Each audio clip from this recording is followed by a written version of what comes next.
Cumprimentamos a todos na paz do Senhor e na providência dele queremos estar nessa noite, nesse nosso tempo de reunião, de culto. Eu não sei se você já prestou atenção na sua leitura da palavra de Deus, atentando num trecho da palavra, para o primeiro verso e para o último verso. Principalmente quando o texto é um dos textos nessa organização de capítulos e versículos, um dos textos com a composição de versículos a mais extensa na palavra de Deus. De vez em quando cai essa pergunta em concursos bíblicos: quantos versículos tem o Salmo 119? É verdade? Quantos versículos tem o Salmo 119? Imagine que você então tenha no texto do Salmo 119, é verdade, é um tributo à palavra de Deus. Bem-aventurados que trilham caminhos retos e andam na lei do Senhor, é o verso que traz a abertura do Salmo 119. E você vai vendo o texto, o salmista: bem-aventurado os que trilham caminhos retos e andam na lei do Senhor. Cadê o segundo verso aqui? Eu virei lá, tá. Bem-aventurados os que guardam os seus testemunhos e o buscam de todo o coração. E há uma série de versículos que o salmista vem expondo estatutos, mandamentos, lei, e você vibra com ele. Até que você chega no último verso. Parece que é o momento mais exato e preciso vivido pelo salmista. No último verso, traz o grau de consideração do coração do salmista. O último versículo: desgarrei-me como a ovelha perdida. É o salmista? É o salmista. Desgarrei-me como a ovelha perdida. Busca o teu servo, pois não me esqueci dos teus mandamentos. E ele então, com esta declaração, é a última na apresentação de todas, na composição de 176, nos versos do Salmo 119. O que chamou minha atenção é porque nós estamos estudando o Salmo 23, que trabalha muito conosco. Essa metáfora que o salmista Davi apresenta no Salmo 23, da ovelha, do pastor. E aqui, no Salmo 119, parece que é o momento vivido pelo salmista. Desgarrei-me como a ovelha perdida. Busca o teu servo. Algo importante estava no coração dele: não me esqueci dos teus mandamentos. Ele tinha compreensão disso e buscava urgentemente que Deus trouxesse sobre a sua vida e viver aquela intervenção que é do Senhor como pastor, buscar, resgatar, trazer de volta a sua ovelha. E nós vamos hoje à noite começar no Salmo 23, uma outra declaração, e aí então nós temos já com esta mais uma declaração. Cada verso tem 2, 4, 6. Vamos entrar então na sexta declaração do Salmo 23. Num total de 12, nós já estamos na metade do caminho. E nós começamos a nossa jornada no meio, depois do dia 20, ou no dia 20 do mês de junho. Se tudo transcorrer da mais perfeita harmonia e ordem, no começo do ano que vem, sei lá, abril, maio, nós estaremos chegando no finalzinho do Salmo 23, nessa nossa jornada, peregrinando pelas páginas da palavra no Salmo 23. E eu estou sempre orando: Deus fala comigo, Deus toca-me no que diz respeito ao Salmo 23. E às vezes eu passo horas e horas meditando, pesando no meu coração cada consideração, querendo aprender com Deus, renovando o aprendizado. Já ensinamos no programa de rádio, ensinei em reuniões fora da igreja, e agora uma série de mensagens no Salmo 23, a gente vai renovando o aprendizado. A fonte é a mesma, mas ela é inesgotável. A água está sempre fresca, amém? A fonte é a mesma, mas a água está sempre fresca. Diz que na Bíblia, a milésima consulta de um texto deve dar tanto prazer quanto for a primeira consulta desse mesmo texto. Muito bem? É interessante que hoje à noite eu vou falar de algo que é muito real na nossa vida, hábito, costumes. Eu tenho o hábito sempre de, depois da leitura do texto, proceder à oração, e depois da oração eu começo a pregar, não é assim? Semana passada eu tentei fazer o contrário e não me dei bem, você nem percebeu. Eu deixei a recitação do texto para depois da oração, e quando eu me vi eu estava pregando, e lá se foi a recitação do texto para aquecer a nossa memória. Mas hoje eu vou primeiro no texto, depois orar e depois começar o nosso tempo de aprendizado da mensagem, do estudo da palavra de Deus. Eu gosto de estudar a Bíblia e o próprio Salmo 119, no verso 130, quer que a palavra seja exposta, a exposição da palavra, da luz, do entendimento ao simples. E Jesus foi, por excelência, o ízimo expositor da palavra de Deus. Vamos então, juntos no Salmo 23, a uma só voz, você comigo e eu com você, juntos lá. O Senhor é o meu pastor, nada me faltará. Deitar-me faz em verdes pastos, guia-me mansamente a águas tranquilas. Refrigera a minha alma, guia-me pelas veredas da justiça, por amor do seu nome. Ainda que eu andasse pelo vale da sombra da morte, não temeria mal algum, porque tu estás comigo. A tua vara e o teu cajado me consolam. Preparas uma mesa perante mim, na presença dos meus inimigos. Unges a minha cabeça com óleo, o meu cálice transborda. Certamente que a bondade e a misericórdia me seguirão todos os dias da minha vida, e habitarei na casa do Senhor por longos dias. Amém. Vamos orar nesse momento. Graças a Deus, os irmãos, eu creio que estão bem. Tem alguma coisa passeando aqui no meu rosto? Já resolvi. Por você falar é alguma coisa caminhando na sua face. Você nem sabe onde está e nem para onde vai. Vamos orar nesse momento, para que Deus fale conosco hoje à noite. Queremos que Ele intercepte o nosso coração, a nossa compreensão com o seu agir. Orar também pelo pessoal que bem longe de nós podem ficar um pouco mais perto, nos acompanhando nesse nosso momento da devoção da palavra de Deus. Oremos. Nos entregamos agora, ó Deus Altíssimo, para a obra do Teu Santo Espírito, levando-nos ao refrigério, à compreensão, ao entendimento. É o Salmo 23, Senhor. Queremos que a palavra seja clara, precisa, cristalina aos nossos corações, passando pelos nossos ouvidos, pelo nosso intelecto, mas chegando ao mais íntimo do nosso ser, trazendo ali a comunicação do Senhor para nossas vidas.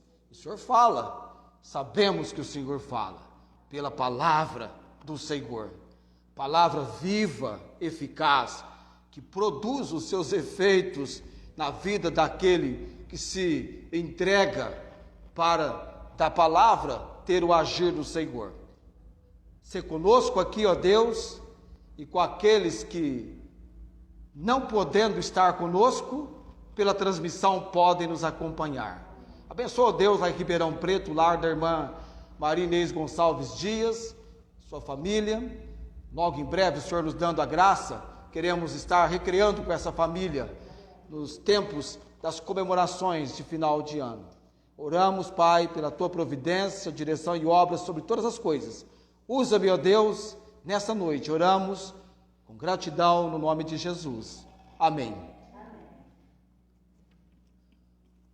A primeira vez que eu ouvi o primeiro verso do Salmo 23, eu tinha 12 anos de idade, de 11 para 12, ia completar 12 anos, uma criança que a avó havia ensinado o primeiro verso do Salmo 23. O Senhor é o meu pastor, nada me faltará. Primeira impressão, eu nem ainda conhecia, eu não conhecia nem o Salmo e muito menos o pastor do Salmo. Eu estava desprovido do conhecimento, principalmente do pastor do Salmo 23. Dizem que muitas pessoas, até por um sinal de ser o salmo mais conhecido da Bíblia, o Salmo 23 é um dos mais conhecidos. Salmo 23 e 1 aos Coríntios 13 está no ranking dos textos mais conhecidos da palavra de Deus. Por ser um dos textos mais conhecidos, muita gente conhece o Salmo 23, porém, todavia, no entanto, desconhecem. Muitas pessoas desconhecem o pastor do Salmo 23. Muito bem. Geralmente, eu me dedico a alguns momentos só para o título da mensagem.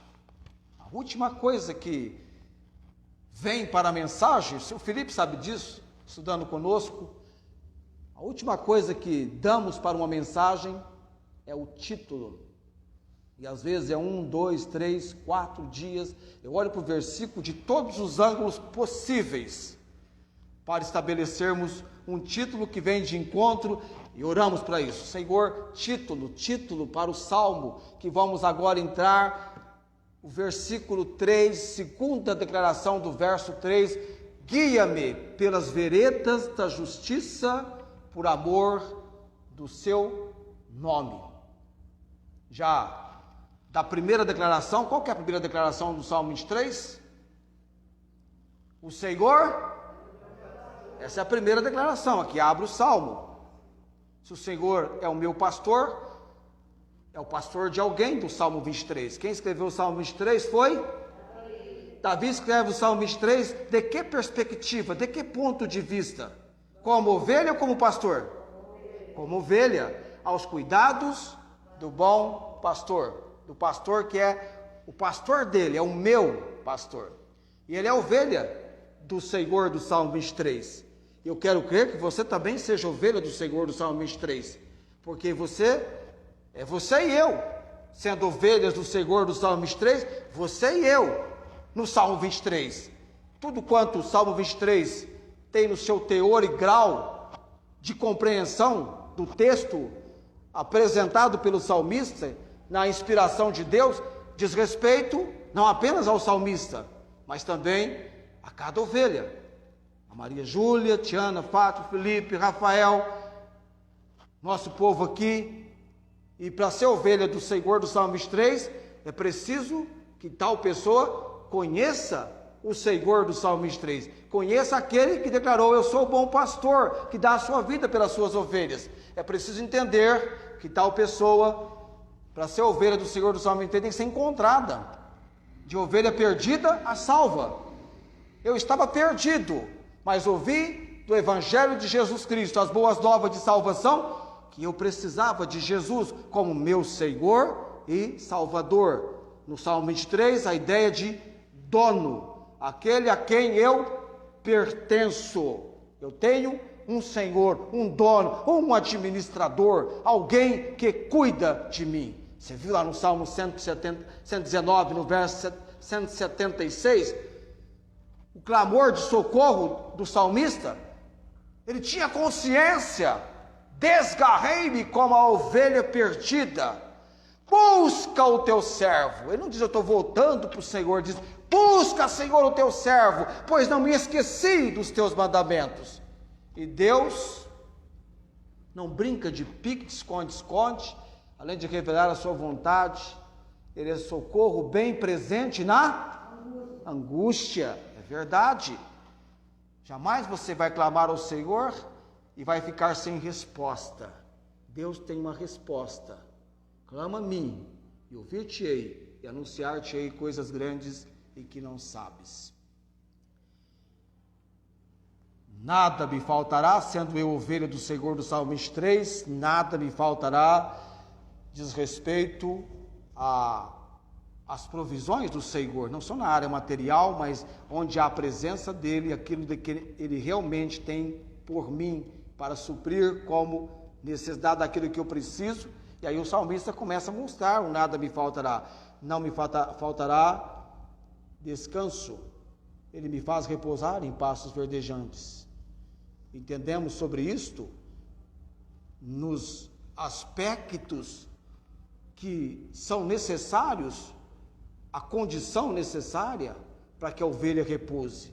Não é fácil ver uma ovelha repousando em pastos verdejantes. Até o próprio fato do pasto é da melhor qualidade para o suprimento da alimentação que a ovelha necessita. A ovelha com fome não descansa, ela tem a melhor qualidade de alimento. A melhor condução: guia-me ou leva-me para junto das águas de descanso. Depois vimos o refrigério, a restauração da ovelha.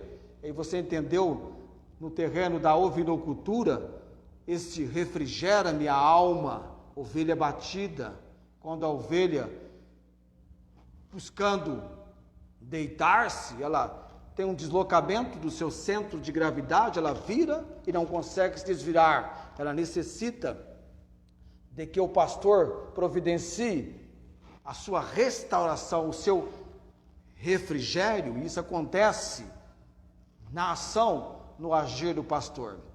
E na sequência, experimentando a restauração, o refrigério, ele vai passando pelos estágios de situações que envolvem a ovelha, e é como um grito de socorro para o auxílio do pastor. Agora ele diz então: guia-me pelas veredas da justiça, por amor do seu nome. Não sei, talvez este verso tenha uma importância gigantesca no teor aqui do Salmo 23.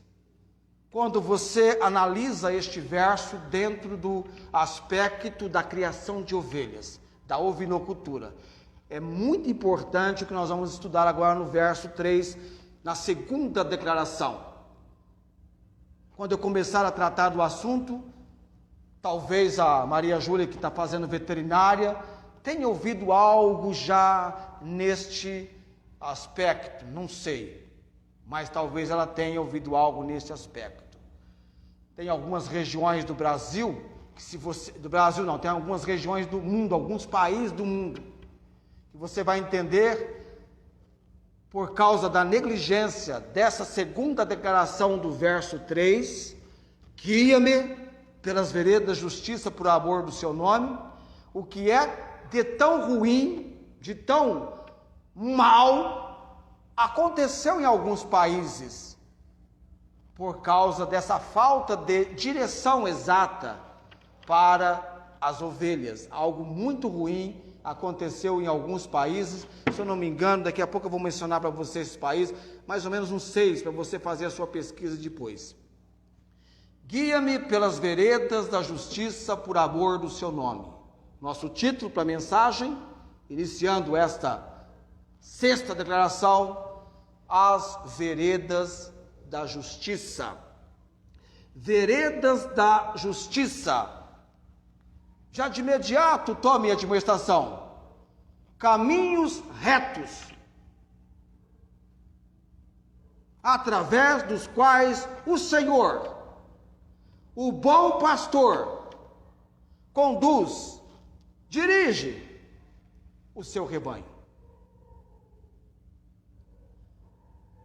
A expressão hebraica traduzida por veredas da justiça quer dizer veredas retas, no sentido de caminhos planos, caminhos acessíveis.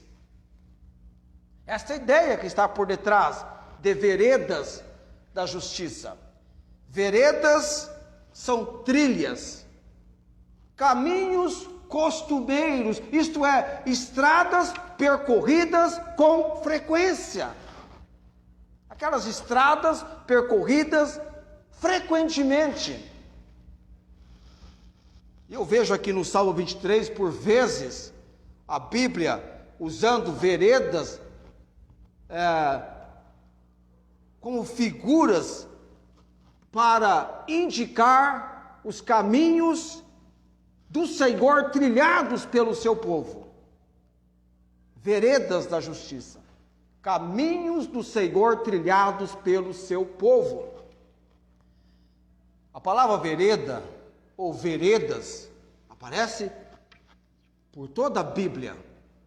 Tem a vereda dos ímpios, tem o mas, que é o contrário da vereda dos ímpios, lá em Provérbios 4:18, aquele lindo versículo que a gente ama recitar.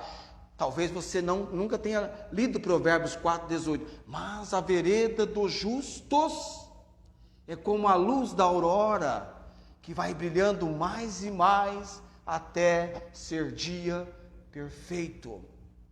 Mas no Salmo 23, não é apenas vereda, é veredas, as veredas da justiça. O verso 3 traz essa consideração. Guia-me pelas veredas da justiça, caminhos retos, planos. Davi diz, guia-me pelas veredas da justiça, após dizer, refrigera-me a alma. Qual seria então o pano de fundo da declaração do salmista ao falar das veredas da justiça? Qual é o pano de fundo dessa declaração do salmista ao falar das veredas da justiça? A declaração, o pano de fundo, é a atividade pastoril, é a atividade do pastor.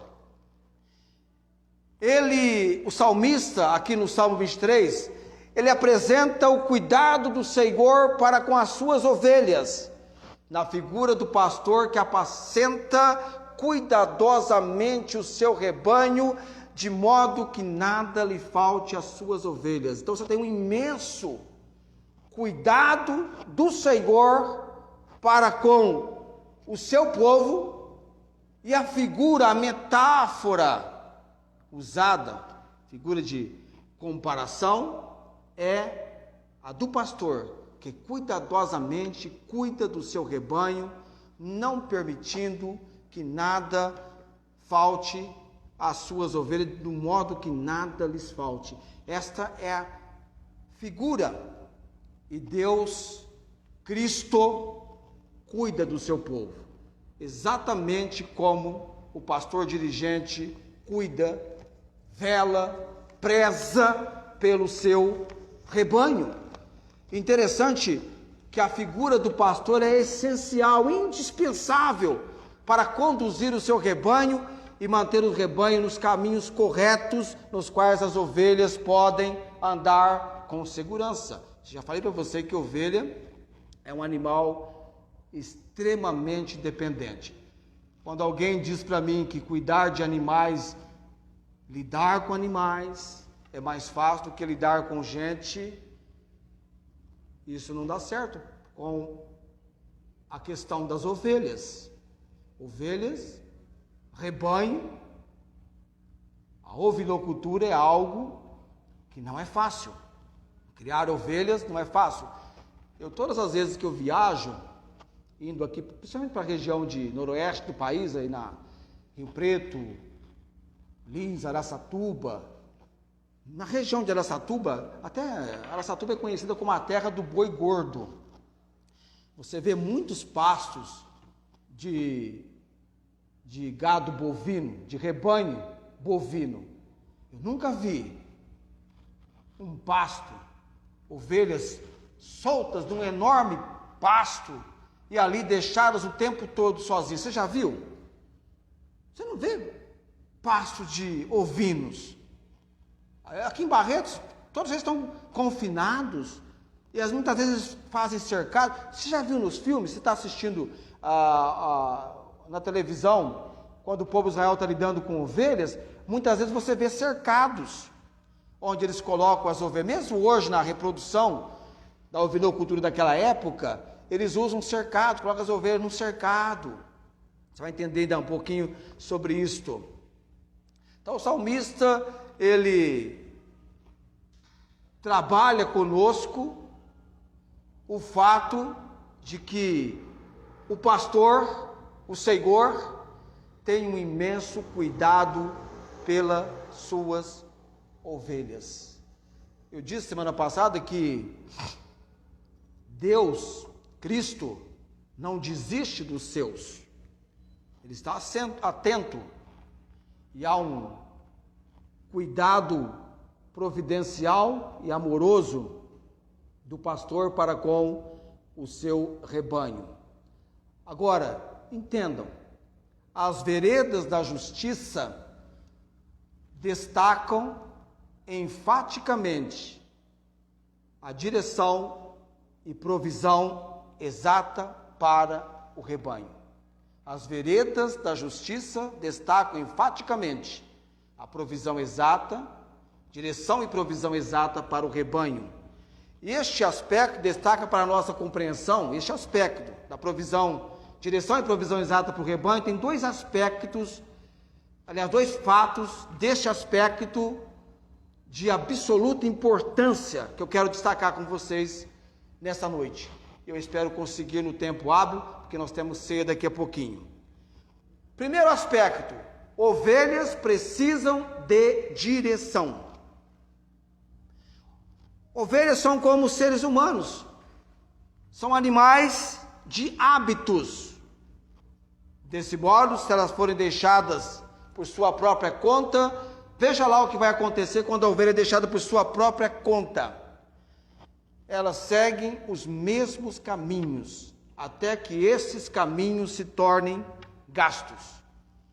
Elas vão comer o capim até arrancá-lo pelas raízes, destruindo com isso tanto a planta quanto o solo.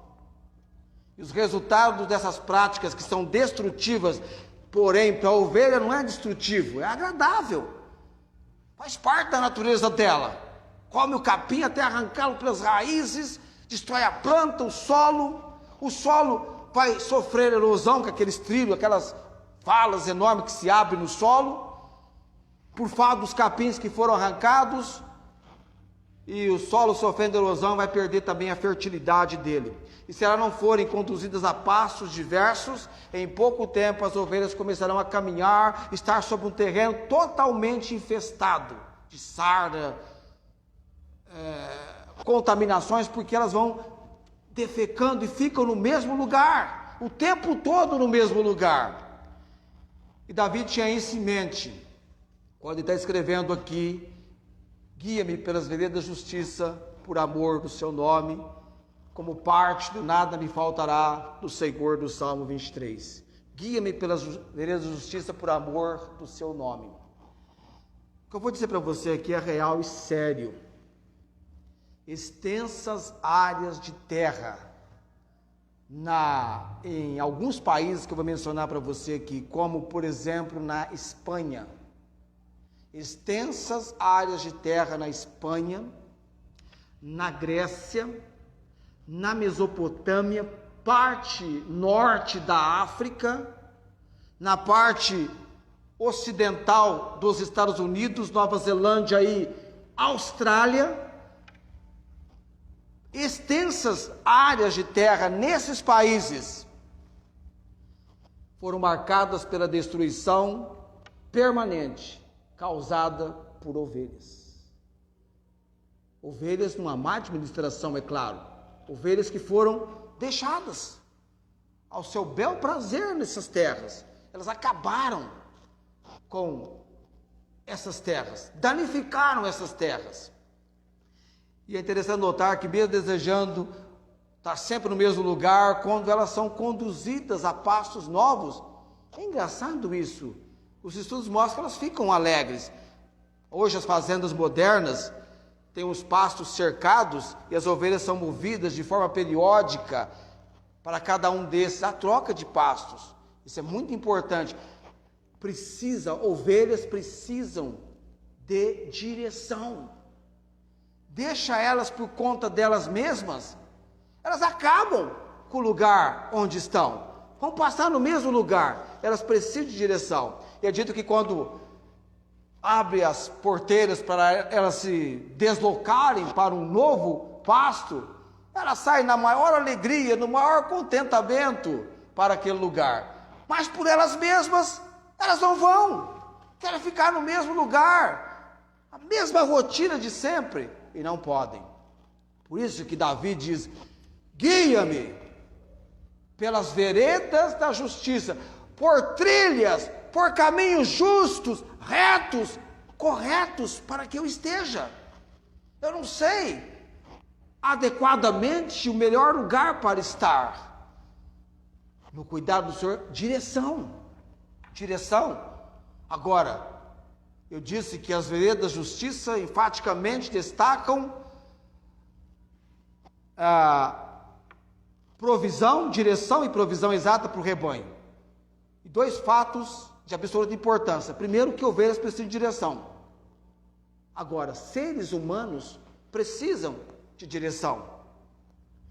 Como ovelhas, nós também somos seres de hábitos adquiridos, e muitos desses hábitos adquiridos são hábitos destrutivos.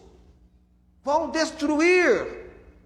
Dois hábitos destrutivos em cena na nossa vida, que precisam da condução adequada, senão vão nos levar à destruição: orgulho e autodeterminação. Está destruindo você mesmo.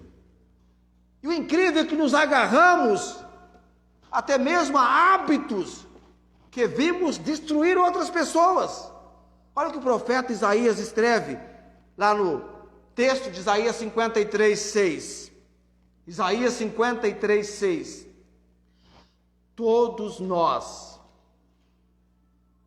não escapou um aqui, andávamos desgarrados como ovelhas, cada um se desviava pelo caminho. Percebe aqui, apareceu desviava pelo caminho? Desviar pelo caminho significa que eu faço o que quero, sou livre para realizar o que desejo, e não apenas realizar o que desejo, também seguir minhas próprias ideias. Mas o que o livro de Provérbios, capítulo 14, verso 12 diz? Há caminho que ao homem parece direito, mas ao cabo dá em caminhos de morte. Todos nós andávamos desgarrados como ovelhas, cada um desviava pelo caminho, mas o Senhor fez cair sobre ele a iniquidade de nós todos, falando de Jesus, que na cruz do Calvário tomou sobre si a consequência do nosso pecado, da nossa transgressão perante o Senhor. Andávamos desgarrados. A coisa que mais entristeceu o Senhor Jesus no seu ministério, lá em acho que é Lucas 9 ou Mateus 9, olhando as multidões e vendo que andavam desgarradas e errantes, como ovelhas que não têm pastor, vão se destruírem. Até mesmo porque chega um momento que, não tendo direcionamento, não sendo guiadas, é uma atrocidade nas suas vidas. Eu e você, seres humanos, não podemos seguir pelo nosso caminho, fazer o que eu bem entendo, aquilo que eu acho que é melhor para mim. Tem uma expressão que as pessoas usam: eu quebrei a cara. Quantas vezes você não quebrou a cara? Quantas vezes eu não quebrei a cara? Não me dei mal. Seguir pelo meu próprio caminho. Tola daquela pessoa de achar que, deixa a minha criança. Quando ela tiver idade, ela vai escolher o que é melhor para ela. Como escolher o que é melhor? Aquele indivíduo que chama o doce de amargo, o amargo de doce, inversão de valores. Muito bem apropriado o texto da palavra de Deus. Instrui a criança no caminho em que deve andar, e até quando envelhecer, não se desviará dele. Instrução, direção. Quem melhor para cuidar de você? Qual melhor situação se não estarmos aos cuidados daquele que nos criou, em Cristo Jesus, nos chamou a uma gloriosa salvação, colocando-nos na direção de vida eterna. Eu sempre não me esqueço de uma mensagem que eu pregava, dizendo assim: o caminho que conduz a um banquete. Já falei isso não sei quantas vezes, mas pregando em live não. O caminho que conduz a um banquete, eu acho que não. O caminho que conduz a um banquete é bom. Ainda que atravesse as ruas mais barrentas da cidade. Por que o caminho que conduz a um banquete é bom? O fim do caminho é um momento de festividade, é um banquete. Ao contrário do caminho que conduz à execução, o caminho que conduz à execução sempre será mau.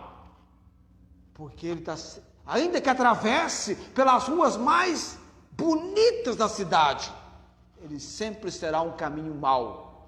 O que deve ser considerado não é meramente o caminho, mas para onde esse caminho está te levando. É um caminho que pode estar te levando para a destruição, e alguns duvidam, e a destruição é real. Eu tive tantos colegas, tantas pessoas no caminho da destruição, e realmente foram destruídos. Agora o contraste com estar desgarrados, errantes, todos nós estávamos. Aí vem o bom pastor. O bom pastor: eu sou o caminho, a verdade, a vida, ninguém vem ao Pai senão por mim. Eu vim para que tenham vida e a tenham com abundância. É excelente recomendação desse pastor. Mas o que acontece com as ovelhas teimosas? O que acontece com as ovelhas orgulhosas, autodeterminantes? Não queremos nos achegar a Ele, não queremos nos achegar a Jesus, não temos interesse em segui-lo, de fato, não queremos ser conduzidos para veredas de justiça. O mundo em que vivemos está cheio, repleto de pessoas assim. Vamos lá então? Quer ver só? Sinais de que o mundo em que vivemos está cheio de pessoas assim: lares destruídos, corações em sofrimento. Lares destruídos, corações em sofrimento, lares desfeitos, corações em sofrimento, vidas destruídas, personalidades pervertidas. Está cheio o mundo. Pessoas que se encontram por todos os lados provam, sem sombra de qualquer dúvida, que estamos diante de pessoas que seguiram seus próprios caminhos. A nossa ambição e egoísmo deixam para trás um mundo arruinado e repleto de remorso. Por isso o salmista diz: guia-me, me conduza pelas veredas da justiça, trilhas retas, caminhos planos, caminhos acessíveis, caminhos costumeiros, estradas percorridas frequentemente. Aí você viu essa imagem que eu coloquei Nem sei como é que está saindo a transmissão. Vai ser a nossa capa, viu, Felipe? Essas duas aqui vai ser a nossa capa do vídeo, As Veredas da Justiça. Nós só estamos começando a esquentar a nossa compreensão sobre esse assunto. Tem algumas implicações que eu quero tratar com você. Não é apenas guia-me pelas veredas da justiça, mas é por amor do seu nome. Então tem por amor do seu nome e tem ainda as implicações que diz respeito a decisões que vão demonstrar se estamos ou não sendo guiados pelo Senhor pelas veredas da justiça. E essas implicações vão certamente impactar o nosso ser. Nós não queremos que, como na Espanha, na Grécia, na Mesopotâmia, norte da África, a parte dos Estados Unidos e da Nova Zelândia e da Austrália, tenhamos territórios de terras marcadas pela destruição, porque ali esteve um rebanho de ovelhas que não tiveram a direção exata e precisa do pastor. Houve falha. O nosso Deus não falha. Ele vai nos guiar. Agora, não por força nem por violência, mas pelo meu espírito. O salmista foi sincero: desgarrei-me como a ovelha perdida. Ele termina com esta declaração, o Salmo 119. É a última declaração do Salmo 119. Busca o teu servo, pois não esqueci dos teus mandamentos. E a Bíblia diz que sempre que orarmos pedindo algo que é da vontade de Deus, o que a Bíblia diz que Deus faz? Deus nos ouve, atende, Deus nos ouve. E principalmente algo dentro do propósito, entendo do Senhor, para as nossas vidas. Vamos colocar em pé nesse momento para orarmos, e depois nós vamos, fora da transmissão, realizarmos a ceia do Senhor.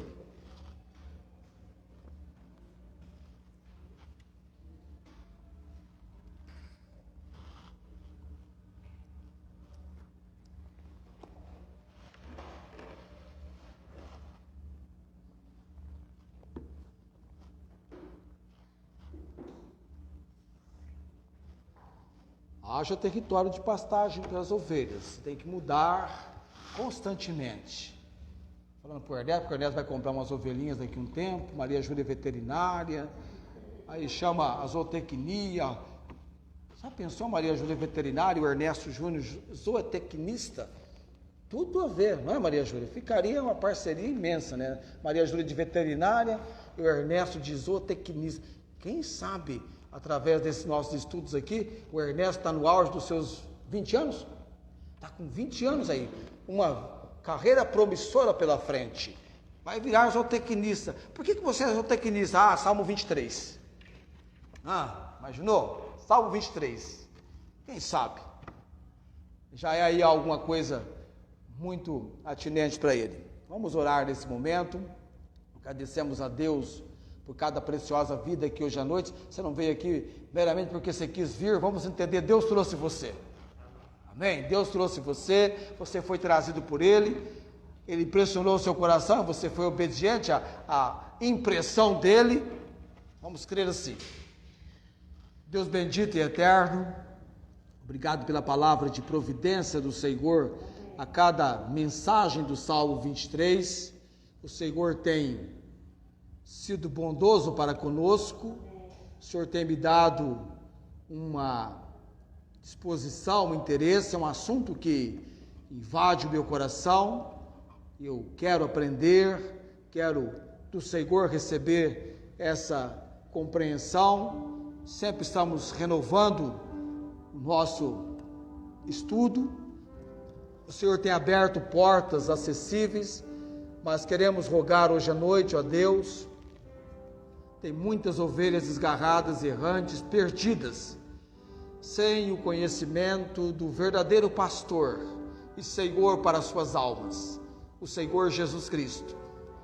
Ele, mesmo quando orou, na sua oração intercessória, ele disse que tinha outras ovelhas que não eram do seu aprisco e deveriam ser agregadas a este aprisco, e oramos por ovelhas que serão alcançadas ao aprisco do Senhor, e haverá um pastor e um rebanho. Graças damos, orando no nome do Senhor Jesus. Amém. Assentai-vos. Deus abençoe você que tem nos acompanhado até esse momento na nossa transmissão. Tenham todos uma ótima semana.